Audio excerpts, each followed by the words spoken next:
Hey, it's nice to meet you, Mitch.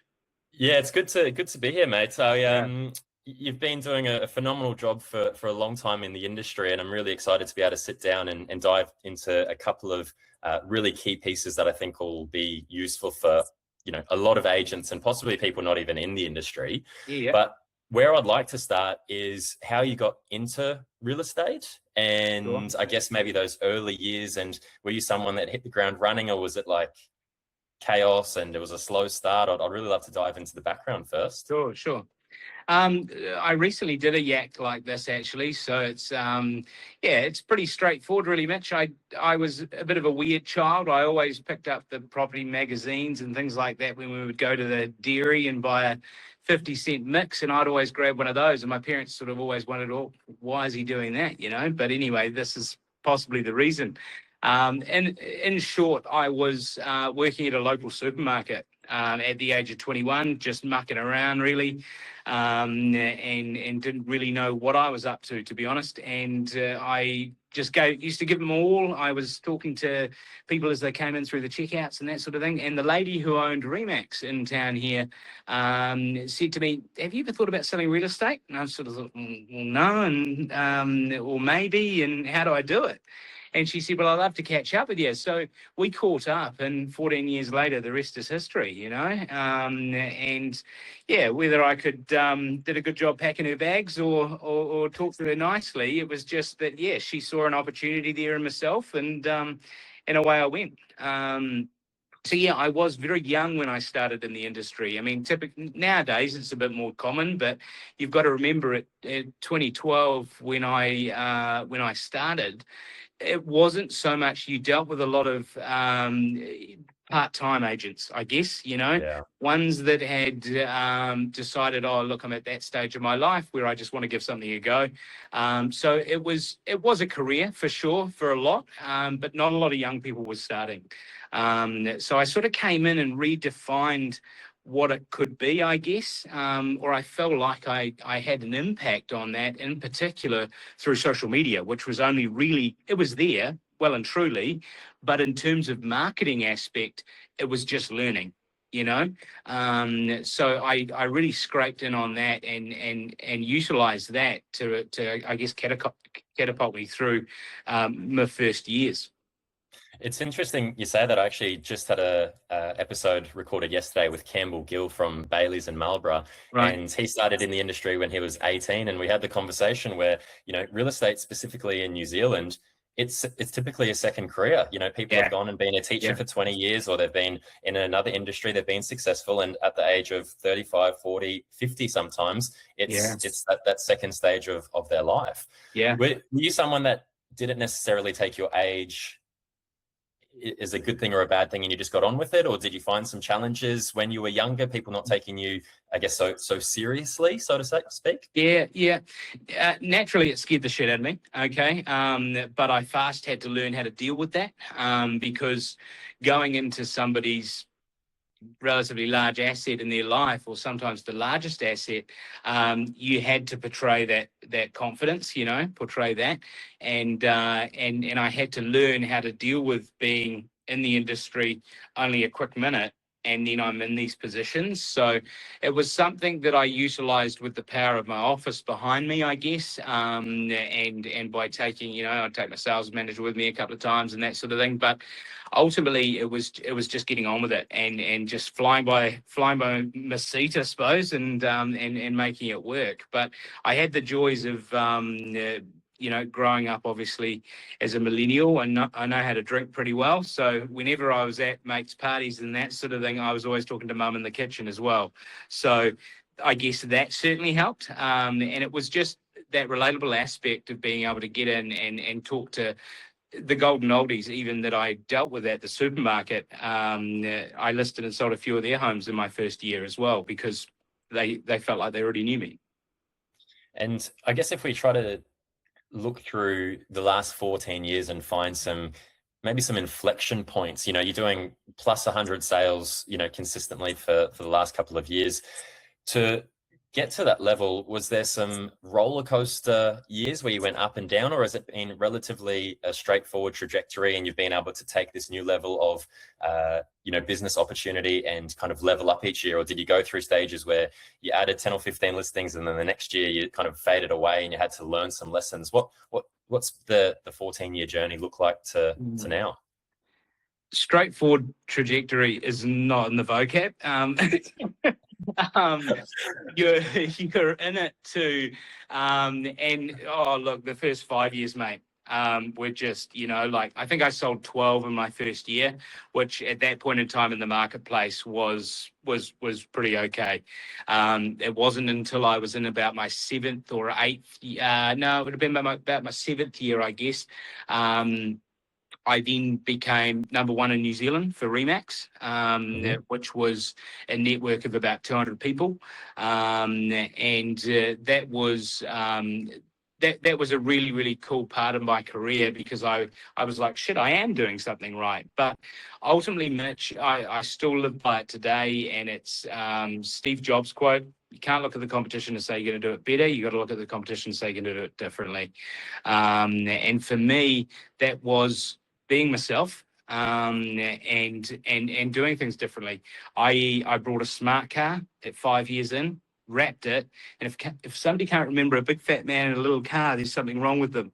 So I rocked around in a smart car. That little smart car, which I still have, hundreds and hundreds and hundreds of deals through that thing. And ultimately, that allowed me to build rapport with people before they even knew me, because they were like, hey, look at that, that man in that small car. A lot of sponsorship through the marketplace in terms of, competitions, that sort of stuff. And then in some later years, well, Casey's been with me for 8 years now, who's my business partner, but I plucked him out of Hallensteins, much the same as what happened to me out of the supermarket. So I met him in a clothing store here in our local mall. And I said to him, oh, have you ever thought about selling real estate? And he said, no, and who the hell are you? But anyway, we caught up for a coffee. And 8 years later, we're the longest partnership in town that aren't husband and wife or a relationship, basically. Yeah. So that's really cool. And that gives us a lot of credit out there on the street as well, I think, because we were able to build this business with 2 guys that really started with bugger all, and no tainting of what real estate should be. And that allowed us to do things a little bit differently, like driving smart cars. Both of us had one. And yeah, it was just being real and knowing your market, I think, because Palmerston North is a very intricate place. Okay, you can't drive a Lamborghini here or anything like that. It's a very tight-knit sort of community, population just shy of 100,000. And as I say, it's just, there is a lot of that tall poppy stuff. So you've just got to be that little bit different and recognize your marketplace, because ours was that middle-class mums and dads that were selling homes, first homes, that sort of thing. So we sort of snuggled into an area where ultimately the new agent wasn't doing. They were going straight to the top. How do I sell $1 million home? Whereas we were selling 3 a week, which our median price at that point in time was about 400. So it was, it was cool times. And again, we've just followed that through and built a name in this industry where it's genuine stuff. Mate, you said something before, and I just want to go back and go into it a little bit more, because I think you're going to have a great answer. You spoke about authenticity. Now, for most people, when they start in the industry, if I come into your team, I'm seeing what Jeremy does, and I go and see what the branch manager might be doing, and I'm trying to pick up little bits and pieces. But for most people, when they're new, they really don't know how to take what they've learnt and refine it so it's themselves. Yeah. Is that something that you believe is just like, for any agent that's going through it, it's just like, you just have to do a couple of years to take those things and understand who you are before you can go out and be that authentic self? Or do you believe it's like, there's maybe a few cheat codes where you can take what they've done, turn it into your version a little bit faster? Because this is a thing, you know, like I said, we're 25 plus episodes in, and there's a real common theme between top performers about that authenticity and being who you are. Yeah. And and I'd love to dive into how you think that can actually be achieved for an agent that's listening. Yeah, definitely. Look, it's obviously authenticity person to person can range massively, you know, like, I mean, for me, I'm not a stats person. So I'm going in and I'm telling stories about how I've got to a certain conclusion or result with a property that I'm selling or trying to get the listing for. So yeah, like I say, mate, it differs, and I don't think that can be told to each individual person. But authenticity, it's really important to grab onto that, and ultimately, you're presented with so many different. And I know even some of the new jokers that are in our office currently, they're presented with so many things to do. You know, go and door knock, call this many people, do that. You know, hey. Yeah. Not all that works. I found that handwritten cards were my jazz back in the day, because I didn't overly enjoy jumping on the phone for time and time again. I didn't do any door knocking because I just didn't relate to me. So I would write handwritten cards, and it's about picking and choosing these little things to create that authenticity. I think there's no rule book in terms of how to do it. It's about grafting your own rule book to a degree, you know, and that's how you're going to present yourself as being most authentic in the marketplace. A bit like me. I mean, a bit of humor really, and that's why we had the smart car. You know, my principal at the time, she said, "Oh gosh, that's not very professional, Jeremy," you know. And I suck it, you know, like that's not what our market's like. It's going to be, you know, when I'm driving through Highbury or a lower area through Palmerston North, you know, they related better to me than what they did with somebody if I was driving through in my Beamer, you know, like it was. That's just, yeah. So jumping on with what works for you, and don't try and latch on to a lot of stuff that if it doesn't feel comfy, don't do it. Yeah, I love that. You know, it's almost like create a list of all of the things that can be done, and then just go through, and it's like, I don't want a cold call, I don't want a door knock, I don't mind the social media, I don't mind flyers. It's like, just whatever your lane is that you think that you feel comfortable. It's like, you have to own it though, because it's like you can't not feel comfortable with doing cold calls and door knocks and then not do anything. Like there still has to be an all-in effort to those other avenues, right? Yeah. And I just had a conversation with one of my new agents, because I'm running a team here. And I said, look, the only thing you need to get comfy with is doing a whole lot of work and not getting paid for it at the beginning, you know, because that's obviously a big thing. But yeah, back to that authenticity, it's making sure that you aren't doing things that, you know, I'm a firm believer of going outside your comfort zone for sure, but within reason, because it's got to resonate with you. Otherwise, you're not going to ace it. Totally. And I'd like to go, I think this is actually where I'm most excited to dive into this conversation with you. You're doing, you know, I've got Trade Me here, and it says you've done 120 sales in the last 12 months. I'm not sure if that's right, or there may be a couple more than that. Oh, okay. Even better. Yeah. So for you to be carrying that many listings and selling that volume of properties, I know some agents, when they start to sell 2 houses a month, it's like, how do I handle this? Yeah. What systems have you created, or what do you do to ensure that every vendor gets the best version of you and your team without things slipping through the cracks? Because that is a phenomenal amount of sales throughout a year. And for agents that are, you know, doing a tenth of that, can feel stressed. So for you guys to operate at that level, what would be some key things that you guys have been able to develop? I mean, Case and I have been operating at that level for some time, even without the support of then Hannah and Bridget, and then my sister has recently jumped on as our PA as well. So that, you know, having that team support now. But there is one thing, and which has been a game changer for us, and that's something we applied many years ago, is group chats, whether that be through Messenger, Facebook Messenger, then you can see if they've read it straight away, and also through WhatsApp, that sort of thing. That opens an avenue there for owners to be able to interact with you without feeling guilt and also for us in terms of a relaxed way to communicate with our owners without me having to be on the phone to them all the time. We do a lot of voice memos. So after any viewing, I'm voice memoing, the team's voice memoing. Those owners are updated every step of the way.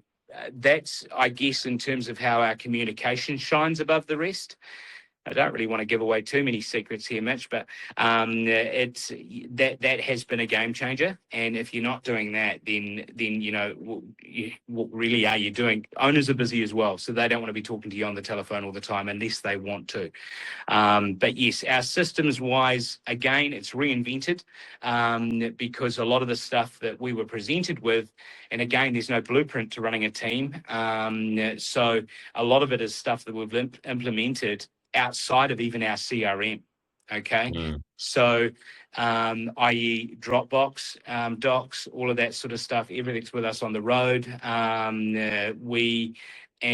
like I say, the team being involved in those group chats means that everybody in the team is up to speed with what each thing is happening on those properties. So if I don't pick it up, Case will pick it up. If Case doesn't pick it up, then vice versa, to the point last night that my sister picked up a message and just said, "Hey, they're finished with that viewing. Thank you." Mate, I'm going to try to dive in here without taking the secret sauce. Yeah, sure. How do you think about these challenges? Because ultimately you could go, Mitch, this is exactly what I do, A to Z. Yeah. But the reality is, 99% of people that listen still won't actually go and implement it. Of course. The real breakthrough for people is how they start to, in my opinion, is how they think about their business and how they think about the operation. So was it a case of you and Case just getting to the point of like, man, I'm finding we're really frustrated with this part of our business. And it's like, okay, how do we actually go and solve that problem externally to maybe the information's being given? Is that how you guys were thinking about it? Was it like a problem by problem that like this thing's been niggly, so let's just go and find it? Or like, how do you, maybe there could be a lot of value in how you think about these problems? Yeah, I totally understand where you're coming from, but I'll also say keep it simple, not everything has an answer. Sometimes you just got to work harder. So for us, obviously we don't have a family or like Case doesn't have a family, but as our lives continue on, we are sort of stepping back, trying to gain a bit of our time, but also we're both extremely passionate about, one, our business, and two, our clients. So, and the industry. So it's like anything. If you're a winemaker and you've got an abundance of grapes, you just work really bloody hard to make sure that you're making that wine with them, And I think that's what happened to us, particularly through the higher markets where we were doing even more volume than what we're doing now in a downturn market. Allowing us to build those relationships and build the name out there. So a lot of it, Mitch, is not system related. It's just the old school hard graft, I'm talking 6 a.m. till 9 p.m, and even sometimes later. It's just that's how it is. Is there a point where you maybe make that decision where it's like, hang on a second, we don't have to optimize. This is a push through, not a too smart for my own self. Like, that's very good to, I love being challenged on the way that I think. And I totally appreciate that sometimes it is, the answer's right in front of us and we know it. We just try to find a different way of doing it. Is there a way that you go, hey, this is a time just to push through and hang on, this is the time where we actually need to rethink how we do things? I guess that for us has been more people, more admin support. And I mean, we did it for the first, I did it for the first 7 years. Can't even really remember, but we did it for ages without a PA, ages, to the point where actually it was because we were bought out by Harcourts to then move across. And it wasn't until we got here and our principal here said, guys, what the hell are you doing and how are you doing this? You need, Jeremy, you need to let go and let somebody else run with it. And that's where Hannah was introduced. And she then started to build these systems as well as just taking care of all of the admin support, which to the point now where we don't do a heck of a lot of that. So yes, outsourcing those aspects there and that's where, but otherwise the clients want us, mate. We can't just automate that. And it's that they want what's coming out of here and what's up here. And again, that can't be automated. So it's probably going against the grain of what you're wanting me to say here, but I'm an old soul in that regard. And ultimately it's more manpower or woman power and just grafting. And mate, I just want to ask one final question before we jump off. When you're doing the volume of sales, I'm assuming you maybe have some clients that feel, they may not get the best version of you because, you're doing so much business. What kind of dialogue or what kind of conversations are you having with them? Is it more based on that's exactly why you should work with us because we're meeting more buyers, we're having more influence, we have more understanding of what's going on rather than, Joe down the road who's sold one in the last 3 months. He's got 100% of his time, but he's not doing much. Yeah. It's the old thing, Mitch. I suppose if you want something done, you ask a busy person. And for us, over the last 2 years, nobody in town across all agencies sells as much as what we do in Palmy. And that's a really cool accolade for us to have as per tradebeandhomes.co.nz. And I guess keeping hold of that. And people do know that we're available, and that's, like I say, those group chats, we are available for you. We're here. That chat is sitting there in your messenger system. If you feel like you need to ask a question or something like that, put it in there, and time-wise, it's just structured with more agents on the ground, meeting more buyers and agents that know their strength in terms of what they're doing. A lot of my stuff now is appraisals, listing, and negotiations. But I do still meet buyers in that as well, We're running 52 listings currently, and we're selling, like I said to you earlier, we've got 6 going unconditional within the next 24 hours. So we are turning them over. It's about knowing, and a lot of it is knowing your market and knowing how to sell property in this market. That's, I guess, something we haven't touched on that is the most important thing. Over and above all of the systems and everything like that to manage this much stock and this much volume, is making sure that you're able to turn these properties over for good value and good service. You're in and out. Median days on the market in our market currently are 48 days or thereabouts. And as per homes.co.nz, we're transacting in 15. So we're doing things a lot quicker than some others. And again, it's just, it's just graft. It really is. But I got plenty more in the tank. So I just turned 35. So I'm good. Mate, this has been phenomenal. I've got 2 pages of notes just for my own personal stuff here. For anyone listening, there's a whole bunch of golden nuggets. And I think the one thing that I've been able to take away from this chat is that it is possible. Like, you are still human, but you've just been able to work hard, grow, and do the right things for a long enough period of time where you've gone and achieved everything that you've done. Totally, man. Jeremy, really appreciate your time and coming on today, mate. It's been a great conversation. Easy peasy. Thank you, man.